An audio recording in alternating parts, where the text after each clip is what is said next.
a king. So as typically all story starts, once upon a time, long, long ago, there was a king. He liked to hunt. I guess in those days there was no Netflix or anything else, so there was hunting and going on horse, there was nothing else. So, and typically what happens is, it's very different compared to now. If somebody wants to go hunting, they would just put on a camel, probably, I'm not, never did nothing, so I'm just making this up. So you put on a camel, you probably hop into like your 4x4, go somewhere, and then sit and wait for an animal or like do something. So, but in old days, I guess if it's a king who wants to go hunting, it's a much more bigger affair. So you would have his servants, everyone following. It's not so much of camping in the woods to try to get something. It's in those days, I guess, we equivalent of what we call glamping now. So a whole suite of food and prep and all the entertainers and musicians, everyone probably just going out and lighting the fire and then having fun. And early morning before the sun rises, probably just go and try to find something to get. So the king woke up. Once he was ready, he woke up at the camp, and he was out with his primary servant, who would always follow him everywhere. And they come across a bear, so they try to go ahead and shoot themselves, not to spook the bear, and then try to go ahead and shoot the bow and arrow. So he tried to shoot the arrow, gets the bear. It didn't realize that there was a child or baby bear next to the mama, and he tries to go get the bear, and the baby comes in suddenly and tries to attack the king. It's a small bear, but still, bear is a bear. So gets hold of the king's pinky and bites off the top of the finger. So now the king is super upset and pain, is crying, and his servant, he has this very interesting habit of trying to calm everything by always saying everything happens for a good reason. So whatever happens, there's something good that will come out of it. King is like, you're an idiot. I lost my pinky, I'm bleeding like crazy. I don't know what's next, and how am I gonna get something good out of this? And he just gets upset, orders his guards to throw him in prison. Kings, they do everything, okay, just get out of here. So time passes, injury is small, he heals, goes back to his routine, forgets about the servant he had thrown in the prison, and just moves on with his life. More and more time passed, went back to his habits of doing hunting, and he's like, okay, now I'm ready to hunt again. And this time he's like, I want to go far away for different type of animals. So sets off with his team again to far off land, and again, wakes up in the morning, gets on his horse, a couple of guards and followers go with him, and then he moves on deeper and deeper in the jungle, sees a deer, starts chasing it, and lost track of his followers on the way, and this time he's alone, not even with his favorite servant who will always be making up and following up with him. So he goes to a spot, gets lost, realizes there is nowhere to be found, and he doesn't know how to get back. Tries to go back and falls into a trap. Now he's like, oh shit, what do I do? And he's waiting, hopefully, and suddenly sees somebody. He's like, oh yes, somebody came here, they'll release me. Guess what? It's a wild tribe, cannibals. So suddenly the hope turns into fear, and he's trying to see what happens next, praying for his life. I guess even if you're religious or not, at that point in time, he starts like doing something, whatever, high power. So at that point, he's just at the mercy of the people who are carrying him. He's not sure where he's going to end up in.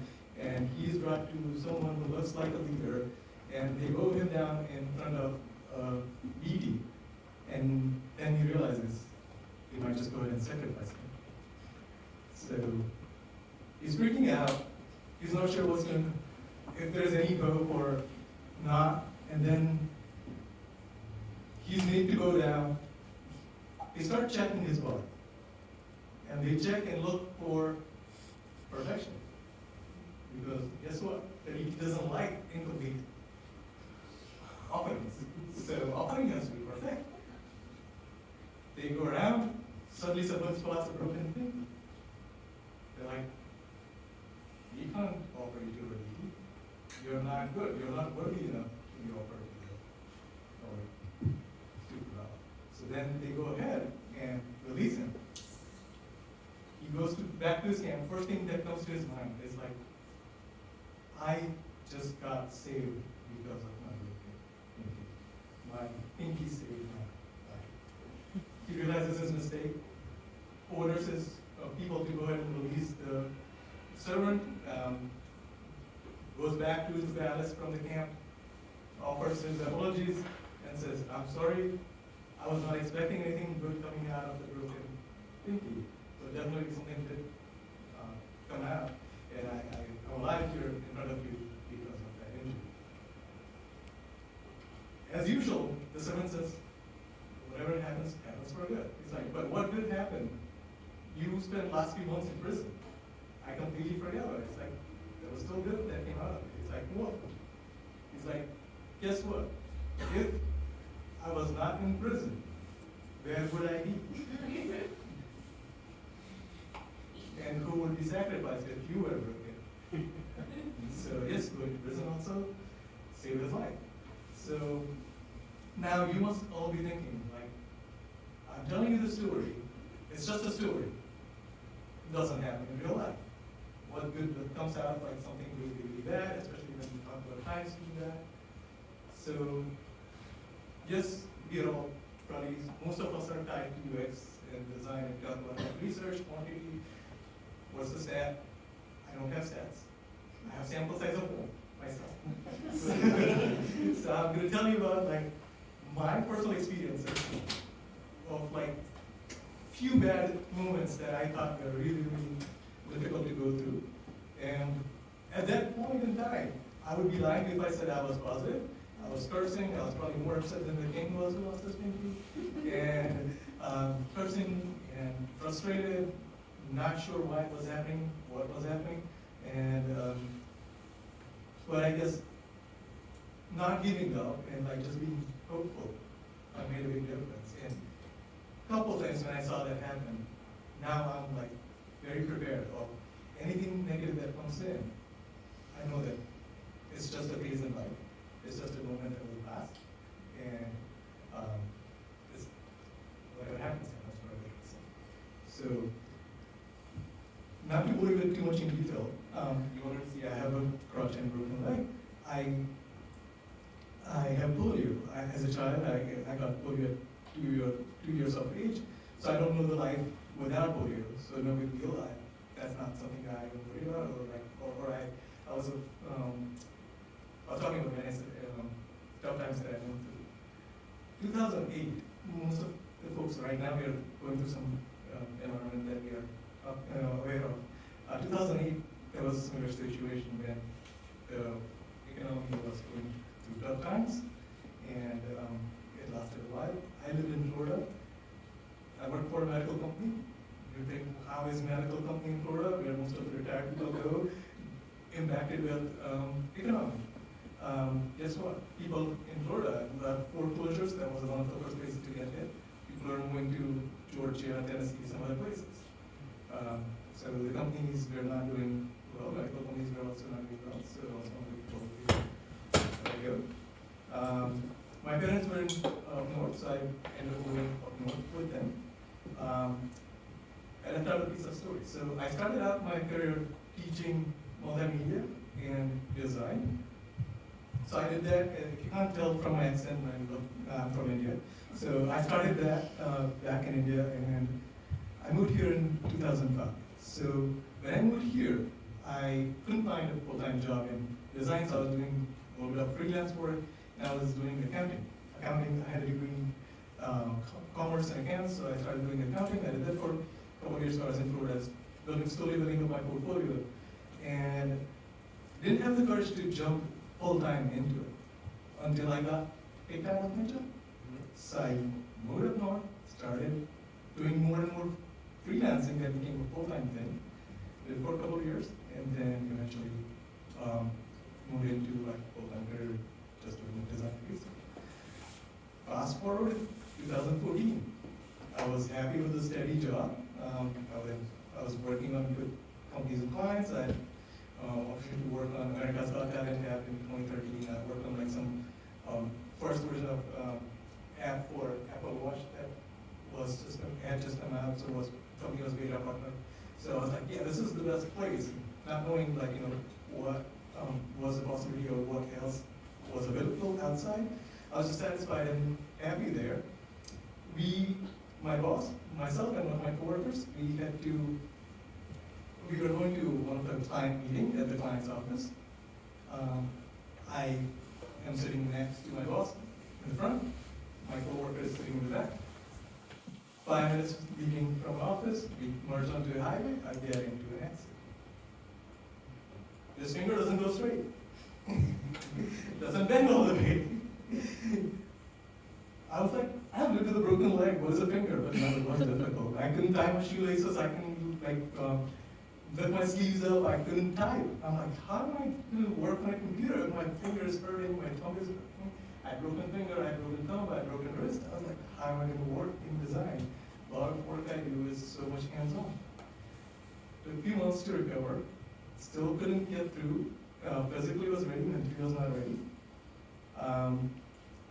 Just couldn't drive to the same place because I would pass the spot every time over and over. Took a year of therapy to just be comfortable being the passenger. I was okay to drive, I couldn't trust anyone else. I was yelling at my dad for driving like an idiot. Whenever he would drive me somewhere, I would not trust any taxi drivers or anyone else to drive me. So yeah, this was not easy. But then I decided I couldn't handle that anymore. I put myself up on Hired website, and within a week I found a job that didn't require as much hands-on, more leadership, more senior role. My day went up by 50%. So that went on, and I was like, yes, this is good. It was a good startup to work at. Got my first house within 6 months of working there. I was like, yes, life is all set. I'm back on track. Everything is good. 2 more months in, startup is like, we were doing good. We had secured funding, but guess what? Our computer just got acquired by Google. So there's no way we can try to compete against Google because it was an advertising company, and Google would spend so much money giving out everyone $100 to just advertise on their platform. There's no way we could sustain that. So we had to shut down. Here I am, 8 months into a new house with the mortgage, trying to see what's next. I changed my profile, looking for a job. It took 5.5 months to find a job. I didn't know how I would sustain. Luckily, there was some savings, but I think there were a few things. I'm going to call out a few things. I know this is like a complete transition from a story and happy things to a few things that I wish I knew, or I had to deal with that I didn't know about or was not prepared about at that time. And again, by no means this is a career or professional advice. Just calling out as a person who's own enough to do, just standing here and saying things that I wish I probably paid attention to. And again, my case is different. Everyone's case might be different. So during the transition from one job to another, I wish I knew that instead of panicking and searching for something right away, taking a couple of days to process and prepare a game plan of what are the practical, actionable things I could do would be super helpful. I wish someone had told me how to deal with unemployment, going through the process, through my state resources and everything else. Surprisingly, everyone was super helpful. For me personally, I don't know about others, but most of you might feel like that's step so low, why would I want to go through that or anything?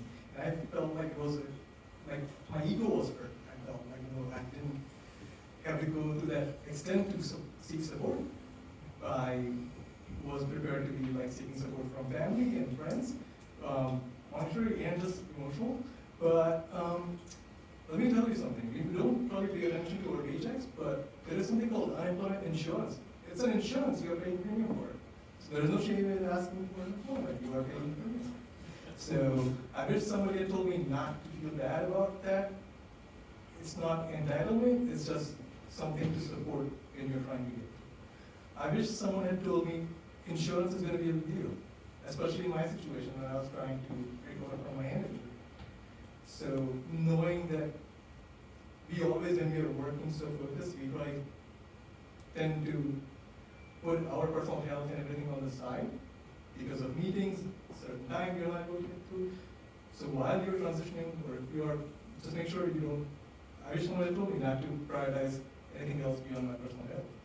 So I mean, like, anytime if I'm switching jobs or anything, I make sure I complete all my yearly checkups, all the visits, anything else before I'm not sure which insurance is going to cover for my visit next month, if the doctor is covered or not. So, like I said, a few things that I wish I'd learned. And it's okay to feel alone and feel sad and be wondering how long this is going to take, if you're even going to be able to come out of it or not. But knowing that whatever happens, happens for a good reason, and something good will come out of it at the other end, will always help you get through it. So just make sure you are staying positive, and I know I started out saying, this is sample size of one, but I know beginning of the year we look at past year, make our resolutions, and say, okay, what are you going to do this year? I would tell all of you to take 5 minutes just to self-reflect and look at like biggest things or biggest hurdles that you have, each one of you have gone through in your life, and see what good came out of it when you went through it completely on the other side. So that's pretty much it. Yeah.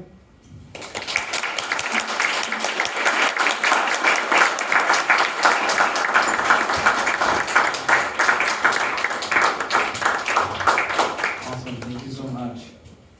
Well, that's the end of our night here, but let's give another round of applause for our speakers.